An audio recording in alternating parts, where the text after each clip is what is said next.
Welcome to the News at 10. I'm Sive, and our top stories tonight: the girl against fluoride taking the country by storm, and Tom Cruise on Scientology.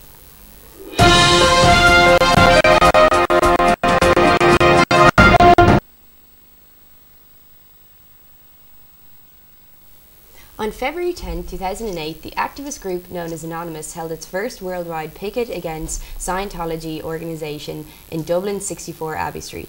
Since that time, Anonymous has leaked Scientology documents, held monthly protests spanning over 130 cities across 30 different countries, and helped bring public attention to Scientology's activities.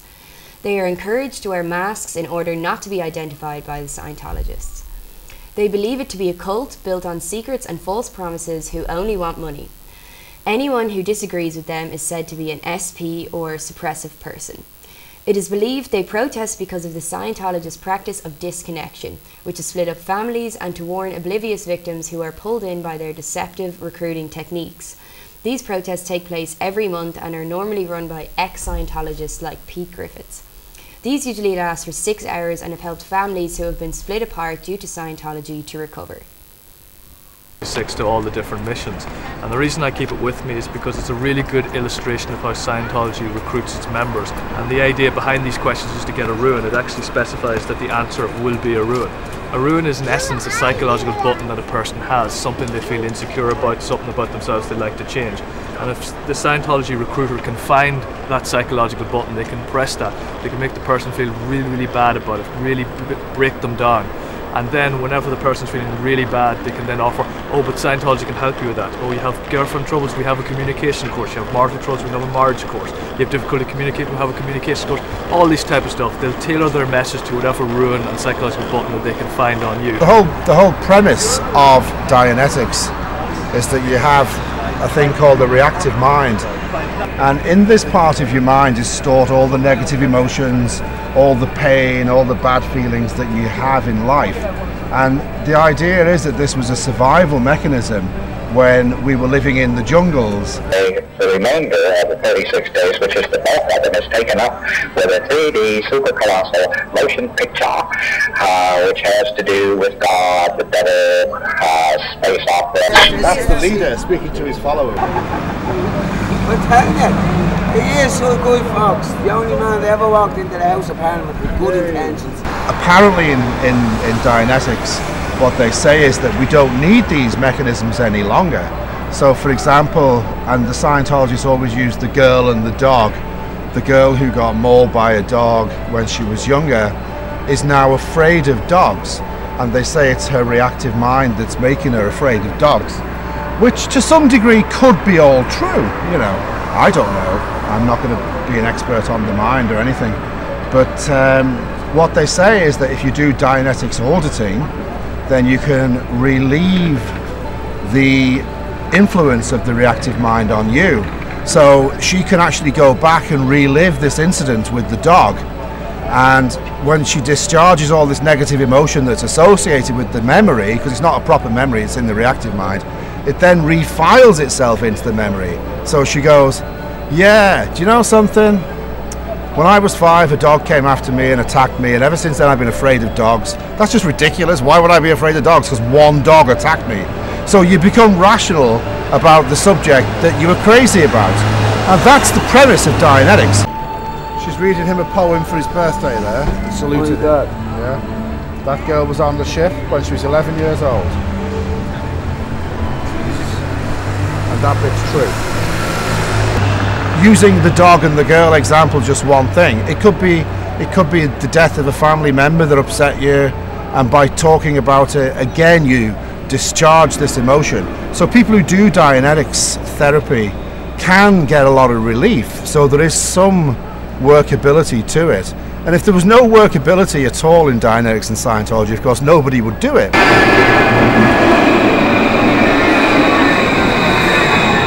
Okay, one of the worst parts of Scientology is something called the tone scale. And the tone scale is actually a control mechanism, and it's totally used to control your emotions. And this is how they do it.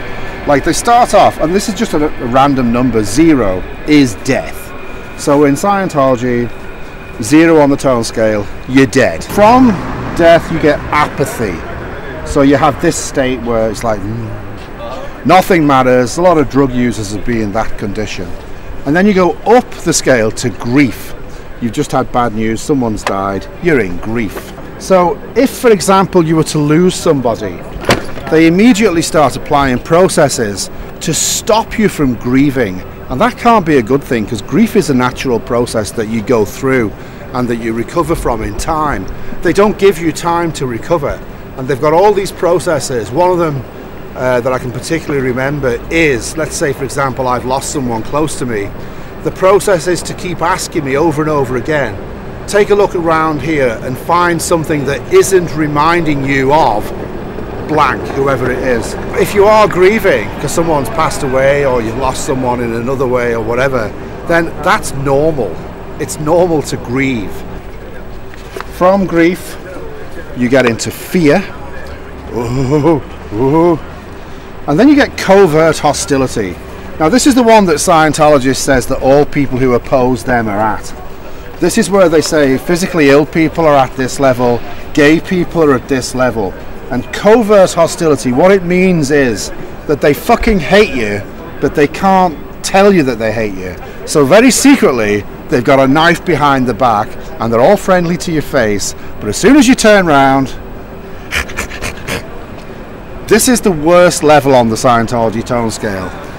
Now, from there you go up to anger, and then to antagonism, boredom, conservatism, strong interest, and then eagerness or exhilaration. Now that's only 0 to 4 on this particular tone scale. If you go below 2, so if you're antagonistic, angry, covertly hostile, fearful, grief-stricken, or apathetic, you're not surviving as well as the people who are higher than 2.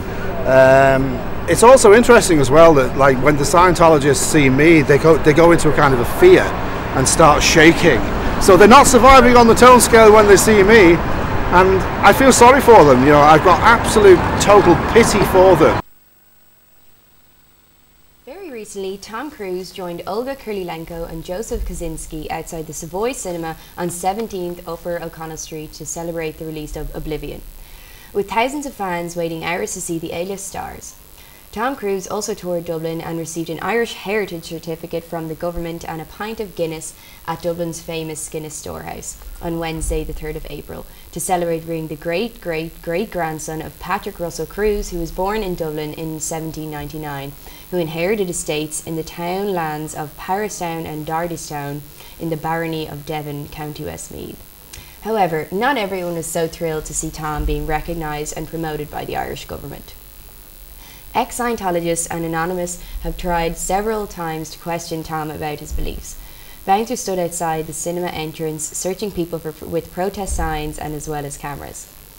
Many Anonymous members were escorted off the premises due to irrational behaviour. Pete Griffiths has spoken with Jonathan McRae and Claire McKenna about Tom Cruise's visit to Ireland as well as his relations to the Church of Scientology. Now, Tom Cruise, the celebrity face of Scientology, is in Dublin tomorrow for the premiere of his new movie Oblivion. He'll also be meeting with the government in a private ceremony. Pete Griffiths is a former Scientologist and now active critic of the church. He joins us on the phone now. Hi Pete, how are you? I'm very well, thank you, Jonathan. How are you? I'm very good.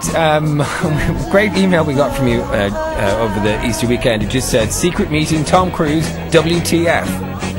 Yeah, well, that's just my reaction to reading that the government would do such a thing. Anonymous were unsuccessful when they tried to question Tom about his beliefs. Jamie DeWolf, the great-grandson of the founder of Scientology, as well as the critic of the church, said that he is as deep as you can possibly get into Scientology. He's probably going to die a Scientologist. I don't believe he could leave even if he wanted to.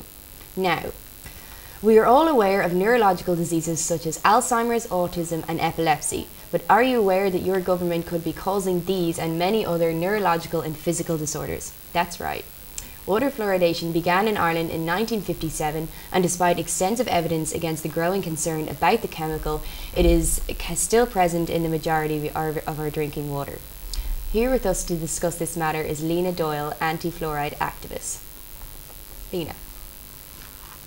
There is still argument out there that without water fluoridation, our tap water wouldn't be clean or safe to drink. But this argument is completely false. The truth behind the matter is this harmful chemical is uneconomical, unecological and unethical.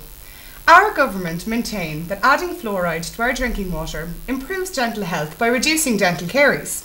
But this is also far from the truth, as fluoride causes dental fluorosis, lifelong tooth enamel damage.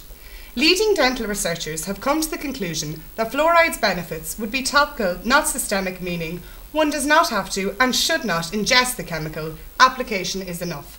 They continue to overlook these facts, putting us all at risk.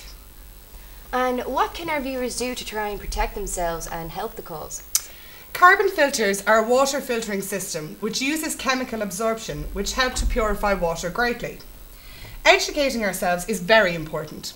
Websites such as IrelandAgainstFluoride.org and the Girl Against Fluoride are filled with important information about the chemical and the fight to stop it. It is campaigns like the Girl Against Fluoride which will hopefully wake our government up to the unnecessary dangers of this chemical. I'm here to highlight the Girl Against Fluoride campaign, our nationwide publicity campaign to ban fluoride from Ireland's drinking water. Myself and a group of, some girls and guys stripped outside the door to represent the fact that our rights have been stripped from us. And we got some great responses, a lot of parents in the area. And thanks for watching and good night.